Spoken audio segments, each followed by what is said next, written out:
बार की बात है। अकबरपुर नामक गांव में एक रीना नाम की महिला अपने बेटे रमेश के साथ रहती थी। रीना का पति तभी चल बसा था जब उसका बेटा 1 साल का था। रीना अपना और अपने बेटे की जीविका गांव के पास जंगल से लकड़ी लाकर उसे बेचकर चलाती थी। रीना रोजाना जंगल में जाकर लकड़ियां इकट्ठा करके लाती और बाजार में जाकर बेच देती। बेचने के बाद जो पैसा मिलता उसका राशन लेकर आती थी।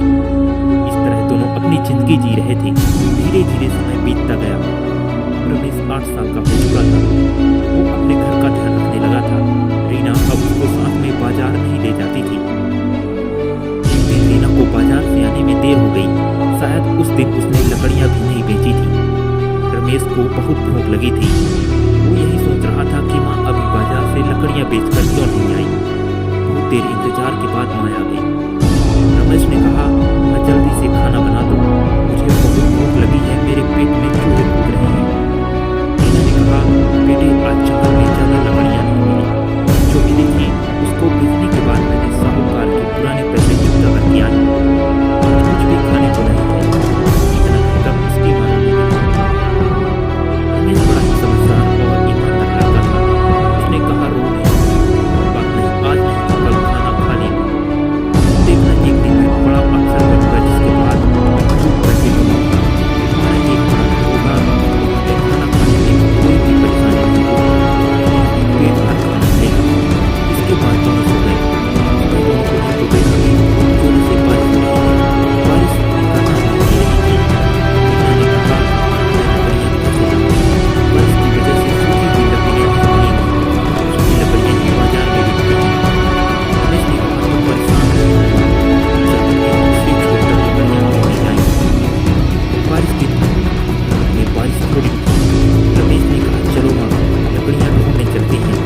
रीना ने कहा, नहीं बेटे, हम तो जंगल में लकड़ियाँ ढूंढने नहीं जाएंगे। जंगल के दूसरे तरफ शेर रहता है, इस तरफ सभी लकड़ियाँ गीली मिलेगी। रमेश ने कहा, अभी तुम लकड़ियाँ ढूंढने चलोगे, कल सुबह बेच सकोगी, जल्दी से हमें खाना मिलेगा। रमेश की यह बात सुनकर रीना अपने बेटे के साथ रात में जंगल में लकड़ियाँ ढूंढने चली गई। सूखी लकड़ियों की तलाश में दोनों जंगल के काफी अंदर चली गई। रीना इधर उधर घूमकर देख रही थी। अचानक रमेश गायब हो जाता है। फिर रीना अपने बेटे को पास न पाकर बेटे रमेश चिल्लाने लगती है, बुलाती है।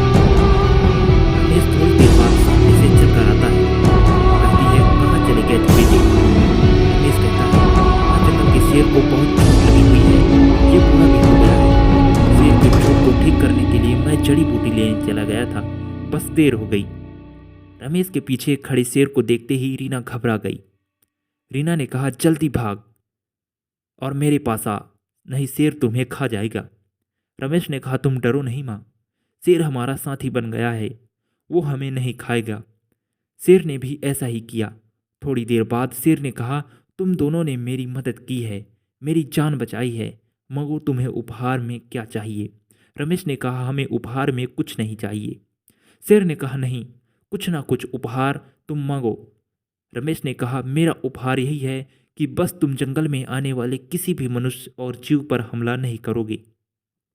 शेर हंसते हुए बोला, बस इतनी सी बात, आज से मैं किसी भी जीव का शिकार नहीं करूंगा, आज से मैं शाकाहारी जीवन जीऊंगा। इसके बाद भी शेर ने कहा, लो मैं तुम्हें ये जादुई चूल्हा देता हूँ। जादुई चूल्हे से तुम्हें कभी भी खाने की कमी नहीं होगी। जादुई चूल्हे पर जो भी पकवान बनेगा वो कभी कम नहीं होगा। ये चूल्हा सिर्फ तुम दोनों की बात ही मानेगा।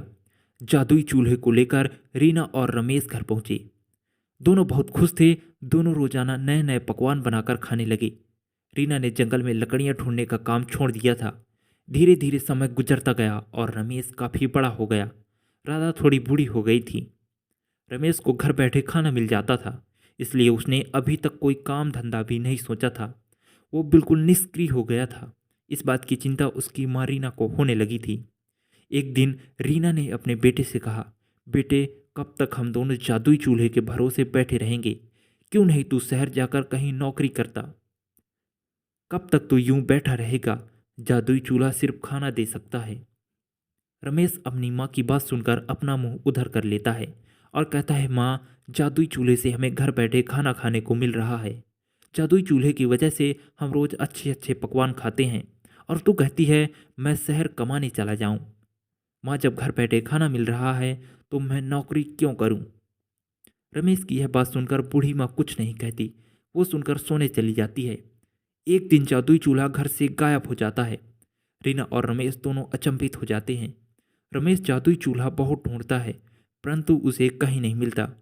रमेश कहता है, मुझे पता है माँ, हमारा जादुई चूल्हा कौन चुरा सकता है। हो ना हो ये हमारे पड़ोसियों का काम है, उन्होंने ही हमारा चूल्हा चुराया है। रीना कहती है, अब तो तू शहर जाकर नौकरी कर।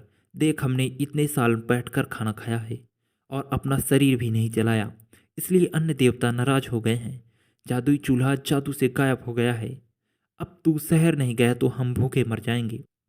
रमेश घर पर आसानी से मिल रहे खाना और आराम को ही अपनी दुनिया मान चुका था, परंतु जादुई चूल्हा खोने के बाद रमेश समझ चुका था, अब मुझे शहर में नौकरी करने जाना पड़ेगा। रमेश अगले दिन ही शहर नौकरी करने चला गया। रीना भी यही चाहती थी।